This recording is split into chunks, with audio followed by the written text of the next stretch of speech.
Le prochain intervenant, on propose à Bertrand Rudigoz de se présenter. Alors, Bertrand Rudigoz est représentant est directeur de la promotion chez DCB International, qui finalement il présentera son groupe et qui est un jeune groupe en fait, avec des projets vraiment éclectiques, intéressants. Et moi j'étais assez séduit sur le dernier projet présenté sur la fabrique. Alors je ne sais pas s'il le présentera, mais voilà. Donc Rudigoz a la particularité aussi d'être arrivé chez DCB International venant du logement social, donc ce qui est assez aussi intéressant, je trouve, dans la pratique. Bertrand.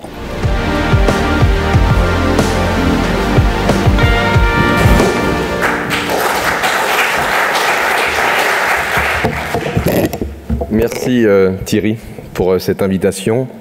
Et c'est vrai que c'est pour nous un plaisir d'être là et d'évoquer, de partager cette réflexion qui n'est pas simple, qui est assez complexe, d'accompagner la métamorphose. Donc au travers différents exemples de notre activité, de nos opérations, j'essaierai d'illustrer nos réflexions et comment nous appréhendons ces sujets. Bon, très rapidement, mais ce n'est pas forcément non plus des données sur lesquelles on va s'attarder. Comme disait Thierry, c'est un groupe récent, en effet. Nous sommes dans des métiers où, lorsque nous avons 20 ans d'existence, c'est peu et beaucoup. Peu, parce qu'en 20 ans, nous sommes sur des cycles où nous n'avons pas non plus fait 50 opérations. Beaucoup, en 20 ans, on a largement eu le temps de se tromper et de ne plus exister dans le métier qui est le nôtre. Nous sommes en effet une quarantaine de personnes, et les quelques chiffres de notre implantation historique qui est Lyon, et sur laquelle nous souhaitons évidemment perdurer le plus longtemps possible, avec une implantation sur Paris et Milan sur une activité que nous avons démarrée récemment, qui est la logistique, où là encore, il peut y avoir pas mal de débats sur la métamorphose de ce produit immobilier. Alors, pour essayer d'accompagner le mieux possible nos clients, qui sont deux types de clients, en tant que promoteur, nous travaillons tant pour des grands utilisateurs, ou pas, mais en tout cas une demande locative, que pour les investisseurs, sans lesquels, évidemment, ces locataires auraient quelques difficultés à pouvoir s'installer. Nous poursuivons notre activité en s'entourant de différentes compétences, que nous pensons que sans ces compétences, c'est compliqué de répondre à toutes ces questions. Donc notamment la gestion des actifs, c'est-à-dire que la métamorphose, comment les bâtiments évoluent-ils sur des sujets du bien-être, mais sur des sujets également énergétiques. Il faut être capable d'assumer au mieux, on va dire, l'exploitation, parce qu'un utilisateur ou un propriétaire occupant ne regardera pas que le coût in fine à l'investissement et à son installation, mais au quotidien, combien coûtera ce bâtiment-là. Et ça, c'est un point sur lequel il faut toujours être assez en garde et en veille de ce que nous construisons et de ce que nous concevons pour éviter des usines à gaz. L'ingénierie financière, qui est quand même le nerf de la guerre, je pense que c'est vrai qu'on entendait parler là, tout à l'instant, on va dire des loyers, des taux de capitalisation. Là encore, c'est des sujets sur lesquels nous pouvons réfléchir. On parlait d'IKEA, il y a pas mal de sujets sur lesquels on peut s'interroger de l'impact que peut avoir toute cette question sur la conception de nos immeubles. On essaiera également de l'évoquer. Et la conception des espaces, nous réalisons des volumes. Comment ces volumes doivent-ils s'adapter? Comment ces volumes doivent-ils s'accommoder de ce qui est vrai aujourd'hui et ce qui le sera peut-être beaucoup moins très rapidement, sans attendre peut-être des années. On est quand même dans une société où les choses vont très vite. Alors, cette préoccupation qu'on peut tous considérer comme étant bienveillante et qui consiste à s'interroger sur l'évolution des besoins et sur la manière d'utiliser nos immeubles pour ce fameux bien-être et cette garantie, pour notre part, nous interpelle souvent sur la rapidité avec lesquelles nous pourrions considérer que l'évolution de ces besoins peut justifier un côté obsolète, un côté qui n'a plus lieu d'être du patrimoine existant et du patrimoine conçu par nos prédécesseurs. Et nous pensons évidemment que tout cela correspond à une responsabilité collective. Il ne faut pas non plus se laisser prendre et confondre vitesse et précipitation. Il faut prendre le temps de s'interroger de quel bâtiment, ce qu'il propose, ce qu'il offre, comment a-t-il été conçu, comment peut-il évoluer, lui-même peut-il ou pas apporter une évolution. C'est vrai qu'on voyait que le Crédit Agricole s'est donné les moyens de conserver son patrimoine pour plein de raisons. Le coût in fine, certaines fois, peut également déstabiliser ces interrogations parce qu'on peut s'apercevoir que ça peut revenir à quelque chose de plus coûteux et que de démolir et de construire, ça peut être plus simple. Mais il y a quand même cette responsabilité, évidemment, du passé et notamment de l'impact environnemental parce que de démolir, de broyer, d'éliminer, c'est forcément des moments un peu douloureux pour nous en tant que bâtisseurs et également sur l'impact environnemental. Donc, en fin de compte, la question qu'est celle-ci nécessite un temps d'arrêt sur image pour engager des diagnostics. Pour là, encore une fois, par ces diagnostics, faire ressortir si tout ce bâtiment présente certaines caractéristiques qui permettraient de lui donner une nouvelle vie. Parce que cette question-là, nous, en tout cas, nous semble fondamentale. Un bâtiment peut-il avoir plusieurs vies? Ou pas? Alors, il n'y a pas de réponse miracle. Je pense que c'est au cas par cas, d'où ces diagnostics. Mais en tout cas, il faut se donner les moyens pour que nos bâtiments aient plusieurs vies. Sans quoi, on va rentrer, et nous-mêmes, on va dire, alimenter ce système-là qui est un peu trop la consommation pour la consommation et de ne pas suffisamment prendre le temps pour trouver des solutions, certaines fois plus coûteuses, mais en tout cas qui peuvent également respecter l'intégration d'un immeuble dans son environnement. J'ai pris l'exemple du Cours Lafayette. Cours Lafayette, c'est un immeuble en plein cœur de Lyon, à côté des Halles, un lieu assez incroyable par cette confrontation de l'architecture d'une période des années 70 avec, on va dire, une proximité immédiate avec la ZAC de la Part-Dieu, sur laquelle nous constatons, tout Lyonnais qui se respecte et tout visiteur de Lyon, une métamorphose assez puissante aujourd'hui. Donc cet immeuble-là, c'est un Ré+2. Il est pris, alors c'est vrai qu'on n'a pas voulu, peut-être par erreur, vous me direz, mais on n'a pas voulu forcément vous mettre trop de slides pour vous pousser peut-être également pour aller voir ce qu'il en est et vous en rendre compte vous-même, c'est que mieux. Donc on est pris en sandwich, entre guillemets, entre deux immeubles très imposants, les tours de Zumbrünnen, des immeubles d'habitation, et qui prennent un peu en sandwich, c'est peut-être pas la bonne expression, mais ce petit immeuble Ré+2, très modeste dans son volume, mais très fonctionnel et très intéressant, et où aujourd'hui, en effet, on était dans des bureaux totalement cloisonnés. C'était une agence de Pôle emploi, c'était même la direction régionale de Pôle emploi, et ces bureaux étaient vraiment cloisonnés, et aujourd'hui on a complètement cette nouvelle économie avec MamaWorks, c'est le hall d'entrée de MamaWorks, donc on parlait de Mama Shelter, c'est la continuité en effet, MamaWorks, le coworking, la manière de travailler un peu sous forme d'une communauté, et puis une agence de la caisse d'épargne au premier étage. Donc en fin de compte, on s'aperçoit qu'en se donnant un peu plus de temps et de moyens, on arrive à lui redonner une nouvelle vie, et on arrive à satisfaire totalement la nouvelle façon de travailler et de fonctionner. Alors en effet, quand cette question est posée, on ne peut pas forcément répondre d'une manière aussi catégorique que oui, tout immeuble doit trouver une nouvelle vie. Certaines fois, il y a, après ces diagnostics, des pathologies qui révèlent l'obsolescence et l'impossibilité de requalifier l'usage du bâtiment. Ça, c'est un autre immeuble dans le 9e arrondissement de Lyon, coincé au pied d'une balme, avec tous les sujets qui pour Lyon sont des sujets assez préoccupants. Les balmes, c'est toujours des sujets géotechniques sur lesquels on ne maîtrise pas toute la manière dont la terre et dont l'eau nous amènent à être surpris. Donc du coup, on a un petit immeuble que vous devinez au milieu, on va dire, de la slide de gauche, qui était un immeuble très technique. C'était un centre IBM pour l'ancien utilisateur de l'immeuble que vous voyez avec cette pointe en ensemble verrier. Donc là, pour le coup, on a réalisé qu'il n'y avait pas lieu de pouvoir le conserver. Il avait des spécificités techniques qui ne lui donnaient pas de vertu qui correspondaient à ce que nous pouvions faire. Donc là, la question, c'est de se dire comment lui ordonner à ce terrain-là une nouvelle orientation, et peut-être que dans cette mutation, de répondre à d'autres préoccupations, de redensifier, de surélever, de reconstruire différemment. Et donc, de par cela, nous développons 10 000 m², où nous apportons sur le développement des 10 000 m² une mixité d'usage, et on y viendra après avec un autre exemple, parce que bien évidemment, la métamorphose doit s'accompagner de la mixité d'usage pour plein de bonnes raisons de mutualisation. Et nous avons une résidence étudiante de 170 chambres à peu près, qui vient s'intégrer aux côtés d'un immeuble de bureau qui fait à peu près 5 000 m².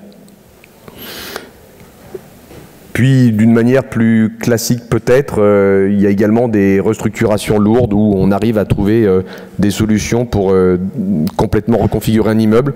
On garde le squelette, on garde l'ossature. On s'aperçoit en effet qu'en travaillant avec les bureaux d'études, en poussant un peu l'intelligence des uns et des autres, on arrive à respecter oui, ce qui était à l'époque des hauteurs sous plafond, des trams où on n'avait pas les 2,70 très classiques, ou des hauteurs sous plafond autres que ce qui se fait. Donc là encore, la question peut se poser. Est-ce que l'économie du projet aurait été plus intéressante de démolir et de reconstruire? Et nous pensons, pour ce qui nous concerne, que en effet, on n'est pas là forcément que pour faire des tableurs et de regarder des pieds de budget, même si évidemment on est tous loin de là d'être philanthropes et on doit travailler sur ces préoccupations économiques dans nos organisations respectives. Mais on arrive à faire des belles choses, donc c'est en effet un immeuble Cours-Suchet sur la presqu'île, à proximité immédiate, on va dire, de la confluence sud, qui nous a permis de repositionner ce nouvel immeuble. Alors, à partir de là, quand on a passé toutes ces étapes, à notre niveau, puisque en tant que promoteur, on est avant tout, bien évidemment, des commerçants, et on ne peut qu'entendre et constater l'évolution des utilisations et l'évolution de cette utilisation qui nous amène à constater que le mode de fonctionnement, le mode de travail, alors on peut parler de mode de vie, mais c'est vrai que c'est pas forcément qu'un lieu de vie au sens propre comme au sens figuré, mais évolue énormément. Donc nous, l'approche qu'on peut avoir, c'est quelque part, est-ce qu'il n'y a pas un fil conducteur entre cette nécessité d'apporter, j'ai envie de dire, même si c'était un peu surprendre, ces artifices et cette conception un peu différente de la manière de travailler pour mieux convaincre, pour mieux manager, pour mieux attirer aussi, parce qu'aujourd'hui les entreprises ont des vraies préoccupations d'attirer évidemment les nouvelles générations qui sortent des grandes écoles, travaillent très différemment, donc on doit se donner les moyens en effet de concevoir des espaces de tranquillité. Alors en effet il y a tout ce qui est baby-foot, ping-pong, on voit même dans certains pays des toboggans pour se déplacer différemment. Et toutes ces choses-là, aujourd'hui, on fait avec, on doit les concevoir, tout en concevant également la technique au cœur du système, parce que ce mode de fonctionnement, il vit qu'avec également la connectivité, parce que paradoxalement, le collaborateur, il est plus en open space, il n'a plus de bureau, il est en flex desk, donc il vient, il s'installe là où il a de la place. Alors maintenant, on voit même des immeubles avec de la géolocalisation. Quand il cherche son assistante, il ne sait pas où elle est, parce qu'elle n'a plus de bureau, et lui, il n'a plus de bureau. Donc on lui donne, on va dire, les outils pour savoir où elle est, puis il va la chercher, puis il la trouve normalement, ça se passe bien. Et puis ils travaillent ensemble, puis le lendemain, ils seront pas au même endroit. Donc c'est vrai que nous, ça nous interpelle un peu. Et on se dit, est-ce qu'en même temps, il n'y a pas l'éloignement de certains bureaux et de certains immeubles en périphérie, parce que le centre-ville, on est en train de fabriquer, puis le marché nous pousse à concevoir de plus en plus des immeubles.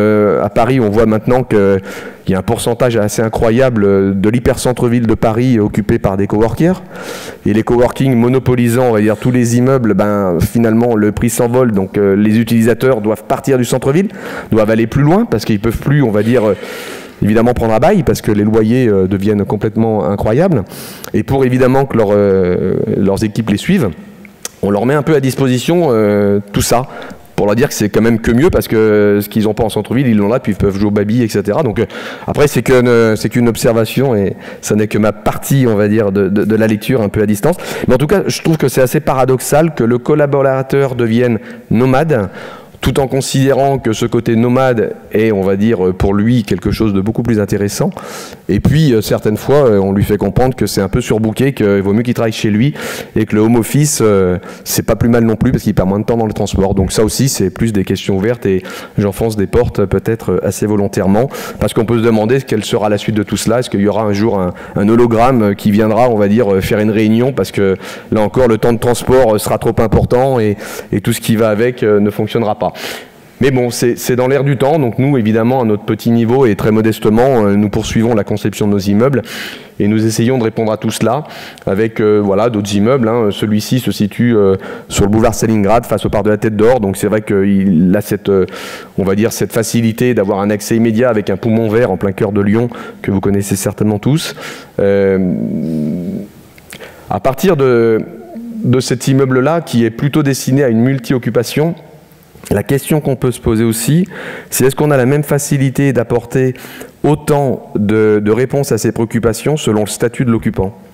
C'est-à-dire qu'un propriétaire, je prends l'exemple du Crédit Agricole, parce que je pense que c'est un exemple qui est assez intéressant. En tant que propriétaire d'un site, évidemment, il y a la capacité d'assumer tout ce qui a été construit, d'assumer tout ce qui a été amorti, et puis de redonner vie à un site qui est incroyable, on le connaît tous, et c'est très bien, mais en tant que locataire, le Crédit Agricole aurait-il pu avoir autant de facilité à exprimer ce qu'il ressent dans son ADN vis-à-vis de ses équipes et sa manière de travailler ?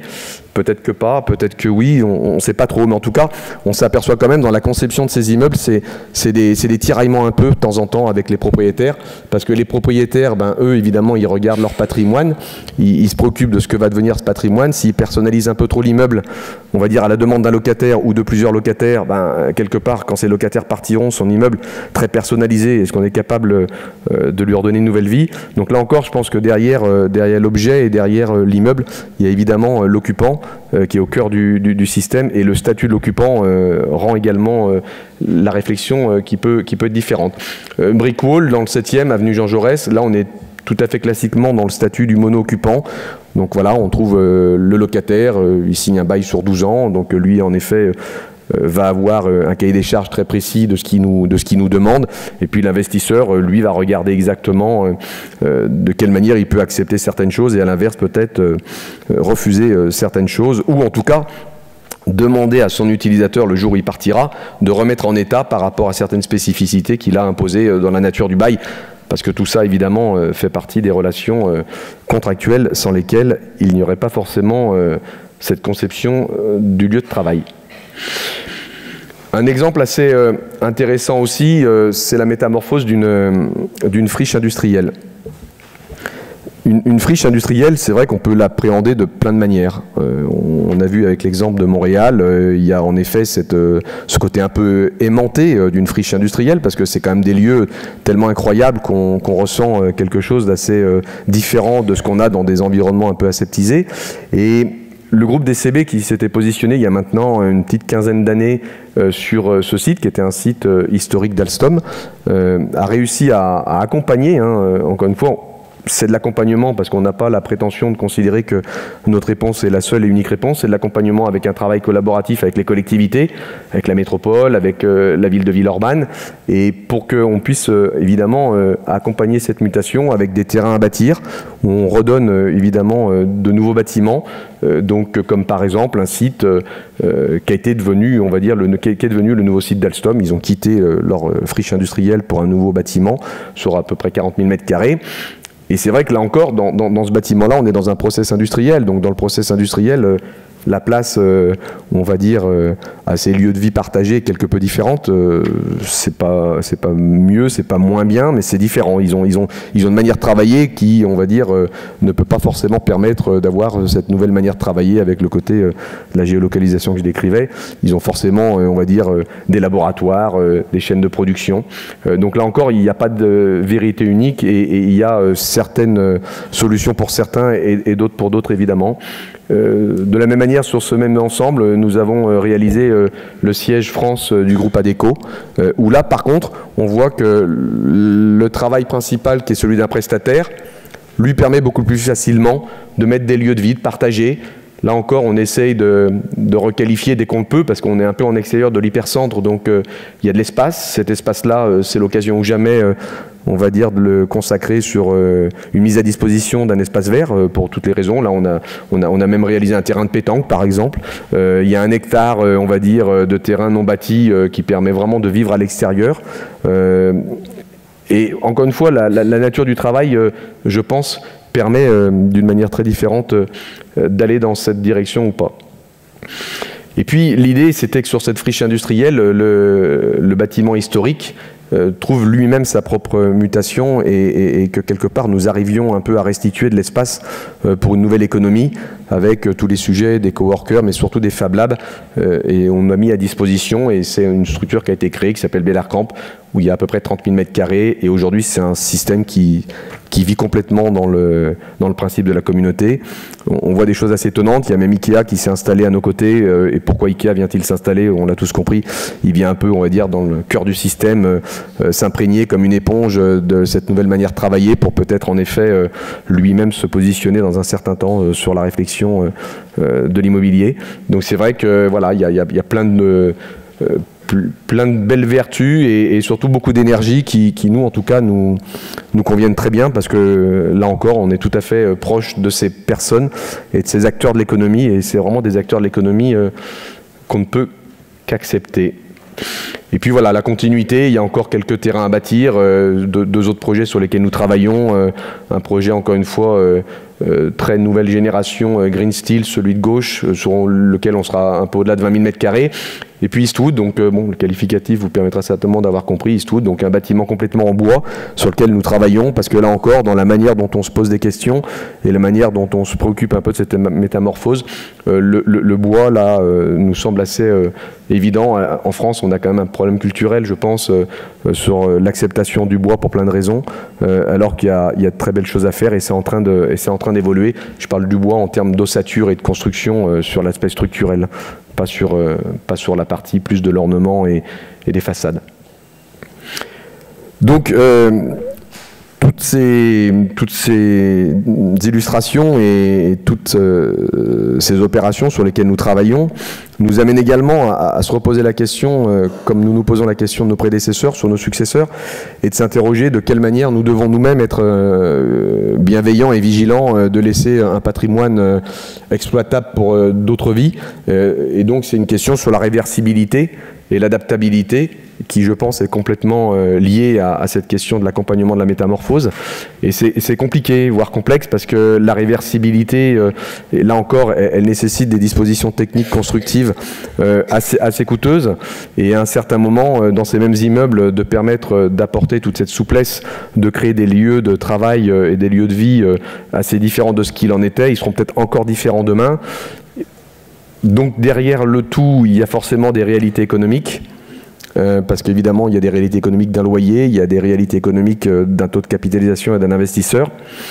Donc est-ce qu'on sera capable de durer à ce rythme-là aussi longtemps que possible pour continuer de faire de l'architecture, pour continuer de concevoir des bâtiments, on va dire, durables dans le temps au niveau de leur construction, ou allons-nous nous orienter plutôt sur des bâtiments plus légers, plus souples, plus malléables, plus flexibles, et où peut-être que la place de l'architecture aura lieu également d'évoluer. Le dernier projet qu'on vous propose d'évoquer rapidement, on est en plein cœur de la Pardieu, sur la rue Garibaldi. C'est un immeuble, pour le coup, sur lequel il a fallu avoir de très très longues discussions avec la ville de Lyon et avec la mission Pardieu pour accepter justement que l'immeuble qui existait n'avait pas sa place, plus sa place. C'était un immeuble aujourd'hui, c'est un IGH, un immeuble grande hauteur sur 55 mètres de haut. Et la question, c'est que sur 55 mètres de haut, on est sur un volume d'opérations sur lequel les utilisateurs n'entendent pas pouvoir accepter des charges d'exploitation aussi coûteuses que représente un IGH avec toutes les particularités. Donc c'est vrai que c'est ce qui nous a conduit à proposer sa démolition. Et puis on était sur un carré très épais, avec des profondeurs de plateau peu agréables sur la lumière du premier jour, parce que c'est vrai que dans ce que nous concevons, il y a évidemment tous les sujets du facteur premier jour à prendre en compte. Mais évidemment, le but, c'était pas de reproduire cette contrainte d'exploitation qui génère des charges importantes. Et c'est là où, en fin de compte, on voit bien que les choses avancent également dans l'acceptation un peu culturelle d'avoir des immeubles qui ne se limitent pas qu'à un seul usage. C'est-à-dire qu'on a un immeuble de logement qui vient coiffer un immeuble de bureau, qui lui-même est sur un socle actif de commerce, pour que tout cela donne vie à un quartier d'une manière plus régulière et qu'on n'ait pas le fonctionnement de la journée où à 18h, 19h, tout s'arrête jusqu'au lendemain 9h. Et c'est-à-dire qu'il y a quand même des logements qui viennent donner vie à ces quartiers-là. Donc nous concevons un immeuble comme celui-ci où il y a cette mixité avec les logements au-delà des 28 mètres, qui est le seuil réglementaire de l'IGH, tout en respectant les 55 mètres. Et puis ça permet également de se poser des questions sur la mutualisation des usages qui là encore est intimement liée avec l'évolution des métamorphoses sur les usages de bureaux ou du logement, parce qu'il peut y avoir des mutualisations des salles de sport, il peut y avoir des mutualisations des salles réceptives. Les logements sont de plus en plus compacts, donc là encore c'est compliqué de continuer de faire des logements qui répondent, on va dire, à ce que chacun a besoin au quotidien. Alors pourquoi pas imaginer un moment où des immeubles de bureaux mettraient à disposition certains locaux, certains espaces pour permettre de faire des réceptions, des baptêmes, des mariages, enfin ce qui fait la vie de tous les jours. Et puis de la même manière, et d'une manière peut-être plus évidente et plus accessible, parce que ça c'est pas toujours simple de faire rencontrer on va dire les investisseurs ou les occupants de bureaux avec les investisseurs et les occupants de logement. On n'a pas forcément les mêmes manières de travailler et de vivre au quotidien, puis on n'a pas les mêmes préoccupations. Par contre, le sous-sol, là pour le coup, ça reste un sous-sol, ça reste du stationnement, et pour autant ça reste compliqué de franchir ce pas et de mutualiser. On voit bien qu'on est dans une courbe descendante pour plein de raisons, après chacun peut avoir son avis, de limiter les stationnements pour limiter les accès au centre-ville en voiture. Et de ce fait, sur le stationnement, il faut vraiment qu'on arrive à passer cette étape et de mutualiser les stationnements que les bureaux utilisent la journée, pas le soir, et vice-versa, pour qu'on en fasse un peu moins, que ça soit moins consommateur de béton et de terrain, et qui, pourquoi pas, à terme, deviendra également une métamorphose, parce que s'il n'y a plus de voitures dans les années à venir, ces sous-sols également doivent avoir d'autres fonctions, sinon ça sera des lieux sans vie, et si c'est des lieux sans vie, évidemment, ça ne pourra que mal se finir. Donc, sur ces sujets-là, encore une fois, c'est des sujets sur lesquels chacun peut avoir sa propre approche. En tout cas, nous, c'est vrai que ce qui nous anime et ce qui nous passionne, c'est de contribuer à notre niveau sur cette réflexion de la métamorphose et d'apporter des solutions qui peuvent convenir à certains utilisateurs, un peu moins à d'autres, mais en tout cas, on s'y attelle et c'était un grand plaisir de pouvoir partager cela avec vous aujourd'hui. Voilà.